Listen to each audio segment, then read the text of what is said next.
is the Executive Vice President of your Dallas Cowboys, Stephen Jones. Good afternoon, sir. Good afternoon, guys. How you doing? We're doing good. We've been kicking this around most of the day, and I know we got to hear from some of the players. I would love your takeaway on this as well, is exceedingly close with an opportunity to win on the road against the team with the best record in football. So that's a positive, or do you just look at it as we had a chance to win and we didn't, so that's a negative? Yeah, I look at this as, there's a lot of football to be played. Obviously, we had some great opportunities there throughout the game. I mean, we had started off with Sam Williams with the sack fumble that came right back to the quarterback. Had another fumble in the red zone, with Swift that went right back to him. And then, of course, the butt fumble at the end. And, we were just right there on the verge. We had the long drive there, that stalled out after a sack when we had 1st and 10 from the 30 inside of 2 minutes. And then our defense did a great job of managing the clock and got down there and gave ourselves a chance to win. Obviously, we didn't get it done. It's a game of inches. We had opportunities, but hats off to the Eagles. But, this is a long journey, the NFL, and a season. And we've got a lot of football left to play. I think we continue to get better. That's a really good football team we were up against. A tough environment up there in Philly. There's no excuses. They won the game, and hats off to them. And we have to continue to work to get better. But there's a lot of good things that come from that in terms of, obviously Dak and CD are really getting a connection going. There's a lot of things we can improve upon. And, we just got to make some plays. They do a really good job on their 3rd and shorts and 4th and shorts that a lot of people are trying to figure out how to stop them on. But we just have to continue to execute, have to continue to get better as a team. I think the body language on our team is good. I think we're a confident group, and we just got to go continue to improve and, hopefully peak at the right time, which is as we move forward, continue to get better and win a game like that we didn't get done last night. It does seem like this was another game with your preferred offensive line that maybe is not playing to the level we would have expected at the beginning of the year. Particularly, it felt like a really tough day for Terrence Steele yesterday, did it not? He's a young player, and, obviously they've got some really good pass rushers. And, those are things we have to look at as well in terms of, I know at times we chipped and gave him help, but, when you got guys like Riddick and Sweat that line up in those wide nines, you've got to understand that they're going to give, our guys some troubles. But I think Terrence will learn from that. He's such a focused individual. He does things the right way, and I think he'll get better from that. What you're talking about there, Steven, is sometimes since the Rangers just won the World Series, sometimes a good pitcher just doesn't have it on that day. They're fighting and they're trying, but they just don't have it. That seems to happen at times with offensive linemen where maybe, I don't know if it's a loss of confidence in the game, but can you kind of talk about football where an offensive lineman, maybe a couple plays don't go his way, and then to try to fight that feeling of like, I'm effing up right now for my team. I gotta do better. And just the same thing as a pitcher. I'm on the mound trying to do the same thing, but you kind of have some negative thoughts in your head. Analogy, and I think what it goes to in football more so is just the matchup. And, throughout my 30 years of being in football, people used to say certain players would get the Eric Williams flu. And, certainly you go against Zach Martin will tell you go against an Aaron Donald, you're going to have your hands full. And, I think it's just matchups. And then, going in, it's going to be a tough matchup in terms of your skill set versus his. And then a couple plays don't go your way. And I'm sure, you just got to have a strong mind to sit in there and keep firing at them. And, like I said, I think we can do things to help that as well. Obviously we're trying to, when you keep a guy in to chip and that type of thing, it's one less guy out in the route that can make a play for you. But those are all things that, we'll learn from in terms of getting better as a team.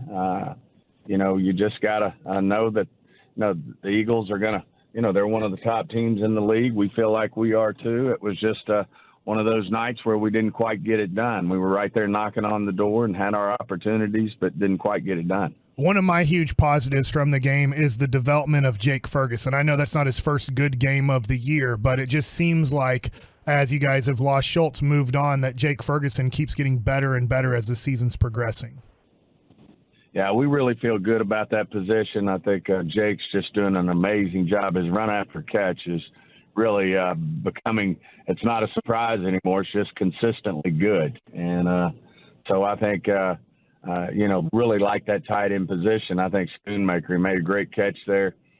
We can do a little better job executing that play in terms of making sure he's in the end zone when he makes a big catch like that. But really like that position. Another guy who's coming along good, obviously, is Tolbert. And I think after a tough drop early, Gallup responded well, making some big catches and obviously drawing that PI call, there at the end of the game was nice. So, and of course, obviously Tolbert, I just think he continues to develop, Dak's getting confidence in him. So, there's a lot of positives about our offense. Obviously, Dak himself's playing at a really high level. We protected the ball well. I don't even know that we put the ball in harm's way in terms of the way we look at it from a coaching staff standpoint. So, we protected it well. We had our shots to get the ball, and the ball just didn't bounce our way. But we have to continue to learn from this. We can grow from this. We have to give the Eagles credit, but we've got to. I like this team. I like our personnel. I like the way we're playing the game, and I think we'll respond. Now, when you're talking about some of the really positive things about Michael Gallup and the development of Tolbert, I'm kind of curious how it balances all out and if that's come at the expense of Brandon Cooks at all, because it seemed like he was picking it up the last couple of weeks. He was a non-factor yesterday, and it feels like he's had a disappointing season for somebody who I thought was going to have really big things this year. Well, I think sometimes you don't necessarily see on the stat sheet or the target sheet what he's doing. I mean, when he lines up out there, he's got people's attention. Everybody knows he can run by you. I mean, you turn on the tape and watch it, and they're bailing real quick in terms of not wanting him to run by you. Obviously, he didn't get the targets and the touches last night, but he had a really nice game the game before. And when you got the four receivers and the tight ends and you got Pollard, not everybody's going to get the optimal touches with each game, and that's a good problem to have in terms of especially when you got CD getting the number of targets and touches he's getting, which he's that connection between him and Dak are certainly good. And when you got a number one like CD, he deserves to have those targets and those touches, and he's certainly making the most of them. And you can always walk out of the stadium and say, boy, I wish Tony would have touched it half a dozen more times and wish we'd have gotten Cooks a few more targets. But the other guys are doing their job, and they're deserving the chances that they get. And she said Ferguson's really stepping up in a big way for us. I know Schoonmaker, given the opportunity, he's making doing some of the dirty work in terms of the blocking. We've just got a good group that I think, in my opinion, just has playing the right way and should just get better with each week. And obviously we're going to have to do that if we want to get to where we want to be. Now, with all that in mind, I was hoping you could tell us anything about Martavis Bryant and if he's coming in to work out tomorrow, somebody who's been out of the NFL for the last 5 years.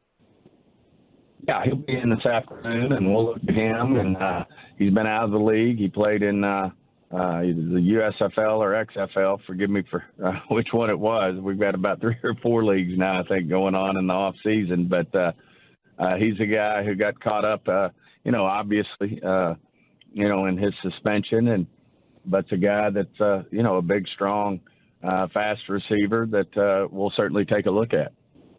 Now, one of the things I was curious your takeaway yesterday was, did it feel like a penalty-happy referee crew at all? Or if not, what led to so many penalties for the Cowboys? I know the Eagles had that problem as well.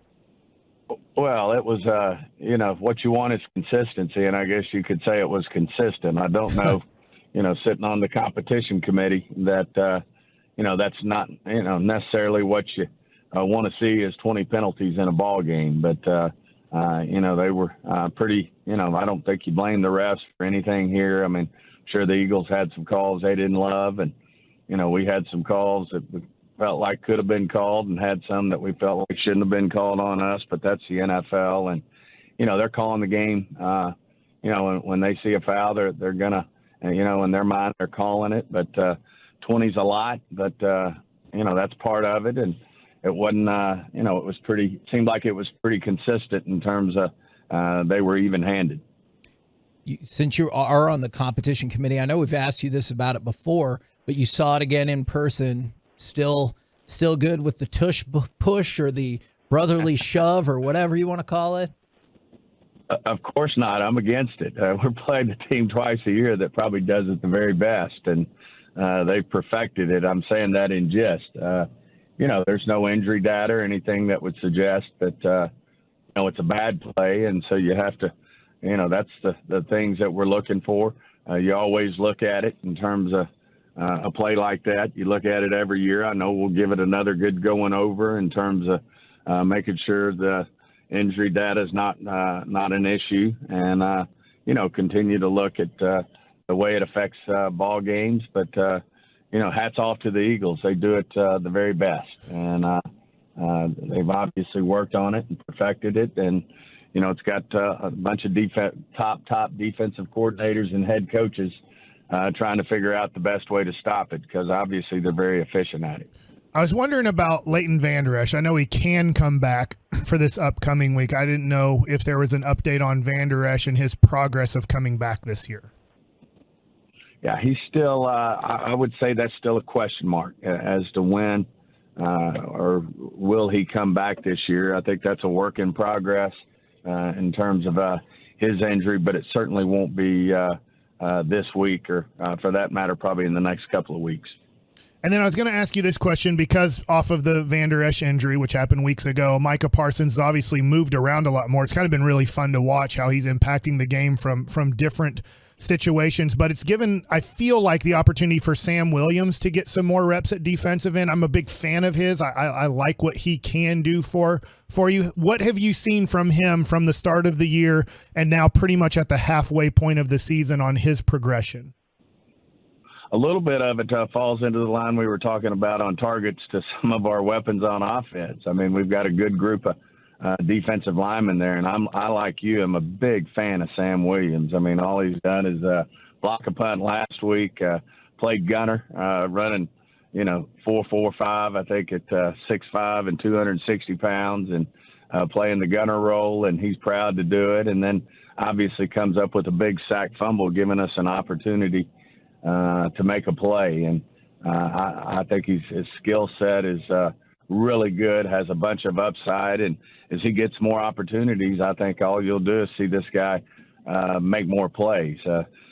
Speaking of Mike, I agree with you. He just keeps lining up in different places. He almost made an unbelievable play on himself blocking a punt there late in the game, and certainly had a chance on that hip fumble, as we like to call it. It almost landed right in his hands. And, Mike, in his history as a running back, he might have taken that one to the house. So he's we've got a good group of guys over there, and all of them probably deserve to have more snaps in terms of that second group of guys like Fowler and guys like Armstrong and Sam.